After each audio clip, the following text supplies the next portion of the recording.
Hello and welcome back to my channel. If I'm sounding a bit snotty, I've either got a cold or I have hay fever and sinusitis. It's not that horrible thing that will not be mentioned. I don't have a fever, so I'm okay there. And lots of mucus. I know, it's disgusting. But yeah, because of this, my head's not actually working properly. I'm not thinking very well. So I've been trying to figure out what video to do for today, but I'm just not getting there. I just keep hitting a brick wall. But I didn't want to leave you all stranded. I promised a video every Tuesday and Friday. So what I'm going to do is just fill you in on what's happening. I guess mostly thoughts, things that I've been considering lately, and things I'd like to actually implement and get people's input on. Now, as you probably know, if you watched other videos, I work with demons and demonolatry. So you'll probably also know that I offer services like candle lighting services and things like that. So what I've been considering and been having discussions with Belphegore, the demon Belphegore, about is actually doing a live group money ritual. Now I hope somebody doesn't come along and take my idea, because this is my idea. This video is being uploaded at a specific time, so we all know that now. I came up with the idea first. But basically what would happen is once a month I'll do a live ritual. I'll use Zoom. If you haven't heard of Zoom, go to zoom.us. It's video conferencing basically, so you get a Zoom meeting. You can download it for free and you can have meetings with lots and lots of people. On the free version it's actually up to 100 people, so I'll probably get the pro version for this because I won't. The free version gets cut off after 40 minutes, and the video quality on the pro version is a lot better. So anyway, the idea is that once a month I will do a live ritual, and the ritual will involve invoking Belphegore, doing a blood offering, and aimed towards all participants, increasing their wealth, increasing their money, helping with their financial situation and stuff like that.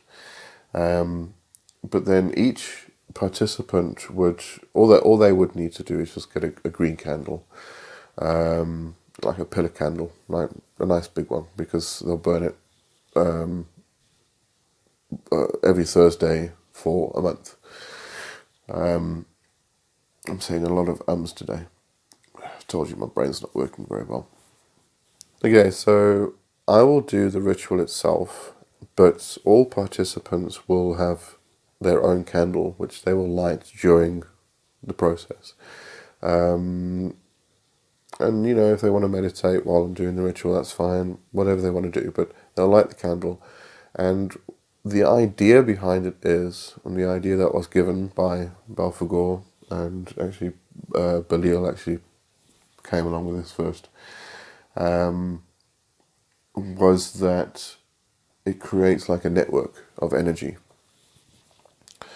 So from the ritual space that I'll be in doing the ritual, then it creates a network around or connecting all of the people, all of the participants, which will increase the energy. And through that, then everybody participating and connected to that network it will boost their financial situation, help their financial situation.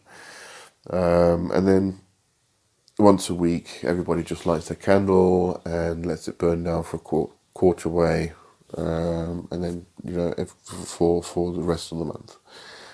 So that'll be done once a month. What I also want to do is a live Q&A, again using Zoom, so that we can see each other, speak to each other. It's not just textual chat where I'm talking and you're texting. So it'll be actual interaction. So if you've got any questions, that will be free. The Q&A will be free. I'll do that once a month. So I want to set that up as well. Now, there's another thing I want to talk about, which I've only just started, so I am experimenting and developing it and seeing how it goes. But so far, I mean, the results are kind of astounding. They're breathtaking. Go and have a look for S. Connolly, her book, The Book of Agares. I think you can probably get it free on Amazon if you buy the Kindle version, because it's a chat book. But the Book of Agares is basically a book of manifestation. Whatever you write in the book manifests. It can take between a day and 4 weeks, as she says. As I say, I've only just started using this, but I am absolutely flabbergasted by the results. It's I'm going to say, excuse my language, but fucking amazing. Now, what I found interesting was that Agares isn't really the type of spirit to manifest anything. I mean, we're talking if financially, spiritually, if you want knowledge, doesn't matter what area of life it is, you can put it in the book and manifest it. So I went searching for, did a little bit of research last night actually, and Agares actually led me straight to why, and I found it quite interesting. It appears that Agares is actually the gatekeeper in the same type of a way that Papa Legba is. So Papa Legba is the gatekeeper between this physical, the human world, and the gods, or the lower. So it's the same thing here, where Agares is the gatekeeper between us and the demons, or the demonic plane. So because of that, it kind of gives you access to everything, all the demons basically. That's the way it feels like when it works anyway. Is that you call on Agares, you do what you need to do in the book. It really is just writing your intent in the book, and then it's almost like he opens the gate and the correct demon to help you with that situation comes forward and helps you. You don't need to go directly to them. It's almost like, I'm trying to find the words for this. I think you get what I'm trying to say though.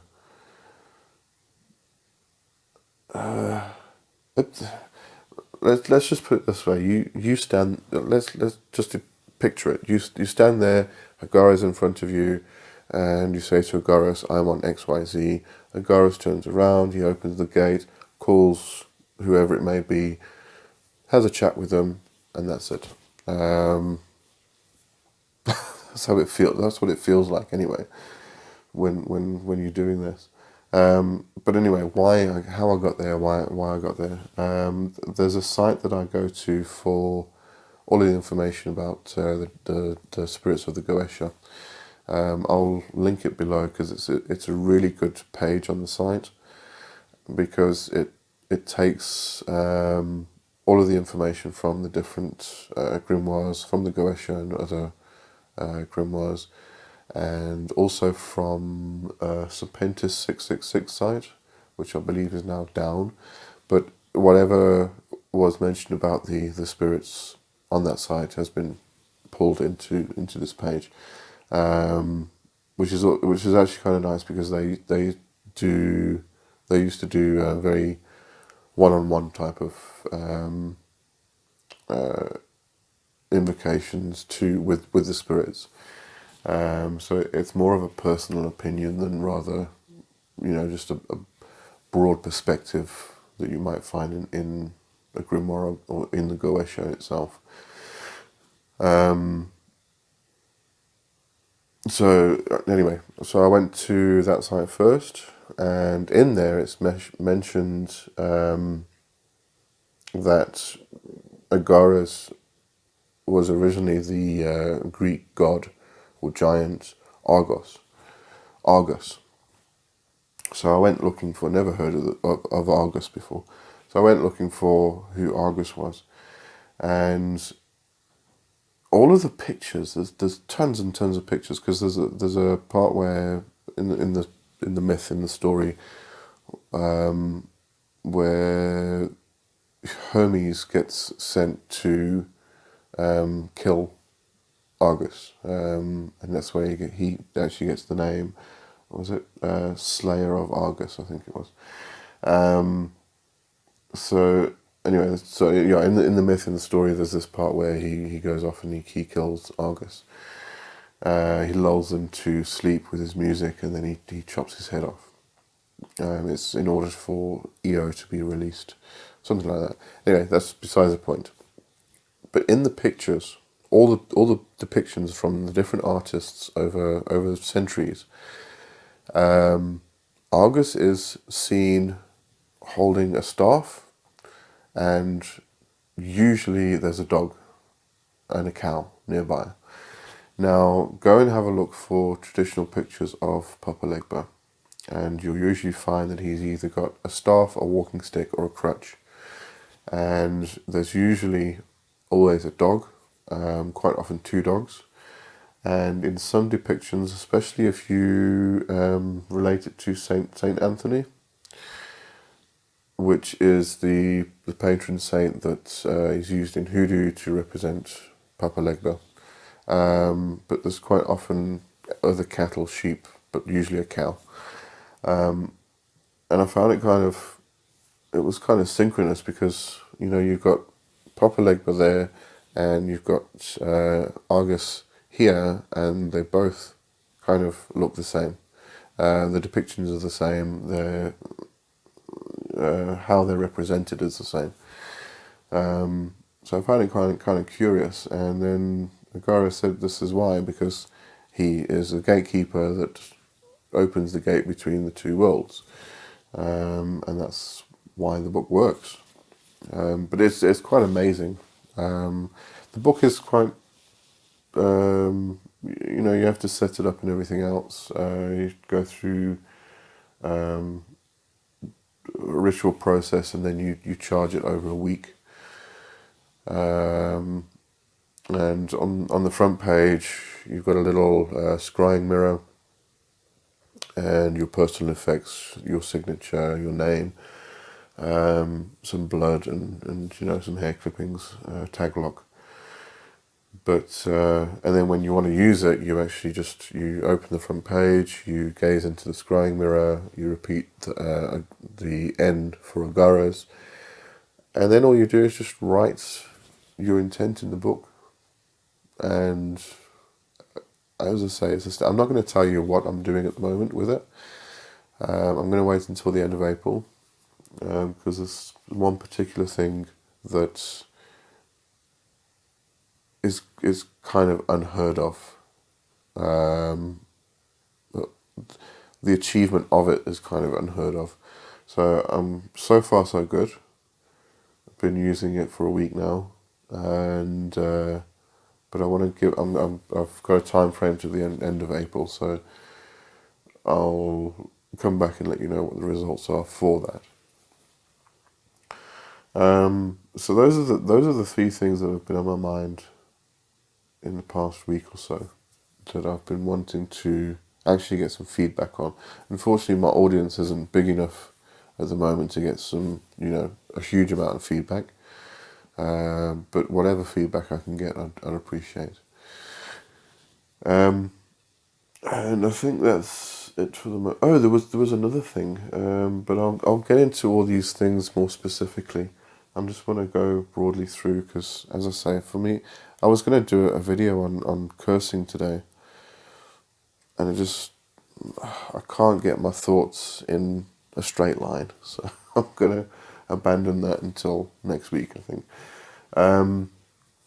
I started working with Ashtaroth. Now, I've never worked with Ashtaroth before. I decided to start working with her from the perspective of divination and scrying and things like that. But what I found interesting was years ago, many, many years ago, I bought a dagger. And it's... Actually, let me go grab it. Hang on a second. I'm just going to pause the video here. Alright, so this is the dagger I got. Right, get this in there. Right. Can you see that? There we go. Just want to show you the handle and the detail on it. And this, I just loved it. I thought it was a really nice dagger. But it's always reminded me of one of the goddesses, Ishtar, Lilith, something around that area. And then when I was doing research for Ashtaroth, I came across some information that relates Ashtaroth, or her animal correspondence is the cobra. And obviously, I mean, it's got the snake skin handle, as you can see there. And she's also related to Ishtar and Inanna. And that's what I've always considered this dagger to represent. So I just found it synchronous, but I think the most synchronous and interesting part was that I started setting up a ritual space on my altar for Ashtaroth. And I was considering what to put on there, just to honor and represent Ashtaroth. And I happened to look up, and because I've got the dagger on the wall, and the dagger is above the space where I started setting up. What I was going to do was put my black mirror, my scrying mirror, on the wall. So I was going to take the dagger down and put the black mirror up. And it suddenly struck me that this dagger that I bought years ago is the perfect representation of Ashtaroth, and it is already above the space where I was setting up her altar. So yeah, it was all this synchronicity that's been happening the past few weeks, which is really interesting. And this is what happens when you start working with demons. I think I mentioned it in a previous video. I stopped practicing for a long time, so it's only been recently that I've started practicing again and come more specifically back into demonolatry, and I'm glad I did. It's the one tradition or path that I find I get the most results from, most tangible results. Everybody's different. Somebody else might find that it's another path or tradition. That's fine. This is the one that helps me, and I just want to mention when we speak of demons, it's actually demon. The word demon in modern English has been demonized, hasn't it? It usually means an evil spirit, and it's actually not an evil spirit. If you go back into the roots of the word, back to the Latin, which is daemon, or back to the Greek, which is daemon, both spellings are a little bit different. But they all, they're about the definitions are like tutelary spirit, or genius, or genie, or intelligence. S. Connolly, I think, puts it the best way. She says that a demon is a divine intelligence, and that's actually the best way to put it. It's a divine intelligence, and if you consider that, then all gods and goddesses, all nature spirits, the holy guardian angel, they're all divine intelligence. So that they're all actually demons. And that's it. But I mean, obviously you get the, I'm going to say, darker spirits. I don't think they're actually darker. I just think they're balanced. It's not about light and dark. I think a lot of people go a bit overboard with the Hollywood stuff. But it is about balance. So you get your Geisha demons, and then you get your Ducante, and you get, like Lucifer and Satan and Belial, Azazel, Ashtaroth, Belphegore. All of these other demons, which people consider to be dark and evil, but they're not. It's got nothing to do with that. They're ancient spirits. They used to be worshipped as gods centuries, millennia ago. So back in the day, things were a bit darker then anyway. But I suppose if you lived in those times, it wasn't dark. It was just the way things were. It was how life went, how life was. And then maybe in a 1,000 or 2,000 years from now, people look back to 2020, especially 2020 with COVID-19 running around. That these were dark times, and so it's just the way things are. Anyway, I'm going to start rambling now, like I usually do. Okay, that's all I wanted to actually mention today. I just wanted to cover some things that I've been considering and thinking about. And next week, when my head's a bit straight again, I'll get back into the usual stuff. I just want to thank you for watching this and actually putting up with me. And I'll see you next week. Thanks, cheers.